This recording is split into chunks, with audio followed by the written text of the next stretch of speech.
Praise lord.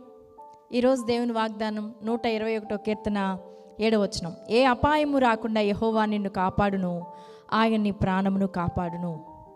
దావీదు భక్తుడు దేవుని సన్నిధిలో ప్రార్థన చేస్తూ అనుకుంటున్నాడు, కొండల తట్టు నా కన్నులెత్తుచున్నాను, నాకు సహాయం ఎక్కడి నుంచి వచ్చును అని ఆలోచన కలిగి ఉన్నాడు. నిజమే, యెరూషలేము చుట్టూ పెద్ద పెద్ద కొండలు ఉంటాయి, పర్వతాలు ఉంటాయి. యూదా ప్రజలకు తెలుసు ఆ కొండలు తమకు సంరక్షణను, భద్రతను ఇస్తున్నాయని. అందుకే దావీదు యొక్క హృదయంలో కూడా ఆలోచన, కొండల తట్టు నా కన్నులెత్తుచున్నాను, నాకు సహాయం ఎక్కడి నుంచి వస్తుంది అనుకుంటూ, యెహోవా వల్లనే నాకు సహాయం కలుగును, ఆయన భూమి ఆకాశములు సృజించినవాడు అని మరలా చెప్తున్నాడు. నిజమే, చాలాసార్లు మనకి చాలా భద్రతగా అనిపించిన విషయాలు కొన్ని మన జీవితంలో ఉంటూ ఉంటాయి. అది మన బలం కావచ్చు, మన బలగం కావచ్చు, మనం కలిగి ఉన్న అధికారం కావచ్చు, ధనం కావచ్చు. కానీ ఇవన్నీ అనేక సమయాల్లో మనకి సంరక్షణను, కాపుదలను ఇవ్వలేవు. ఎందుకంటే యెరూషలేము చుట్టూ ఉన్న పర్వతాలు ఆ ఇశ్రాయేలు ప్రజల మీదకి వచ్చే యుద్ధాలను కొంతవరకు ఆపగలదు, కానీ ఆ యుద్ధాలలో గెలుపునిచ్చేది, ఆ యుద్ధాల్లో వారికి సహాయము కలుగునట్లుగా చేసేది దేవుడే. దేవుని సహాయం వల్లనే వారు శత్రువులను జయించగలుగుతున్నారు. కాబట్టి ఈరోజు మన జీవితాల్లో మన భద్రతగా అనిపించే కొన్ని విషయాలు మన జీవితంలో శాశ్వతంగా మన సమస్యల పరిష్కారానికి కారణమవుతాయని, అవి మనకి సంరక్షణ ఇస్తాయని మనం అనుకోకూడదు. ఎవరైతే దేవుడి మీద ఆనుకుంటారో, దేవుణ్ణి ఆశ్రయిస్తారో, వారి జీవితాల్లో దేవుని యొక్క అద్భుతమైన కార్యాలు జరుగుతాయని ఈ కీర్తనలో మనం చూడొచ్చు.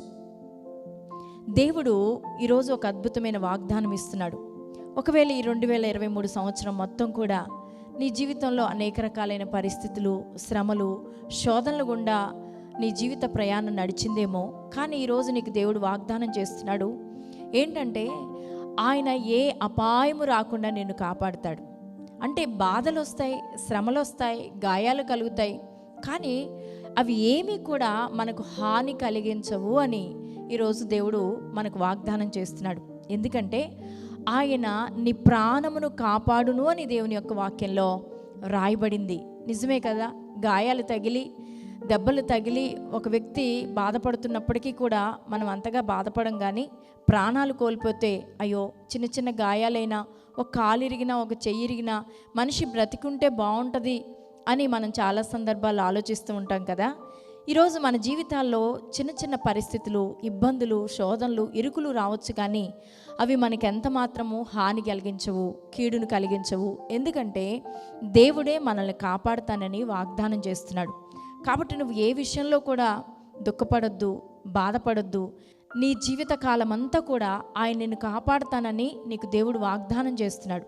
కాబట్టి నువ్వు నిశ్చింతగా ఉండు, ధైర్యంగా ఉండు.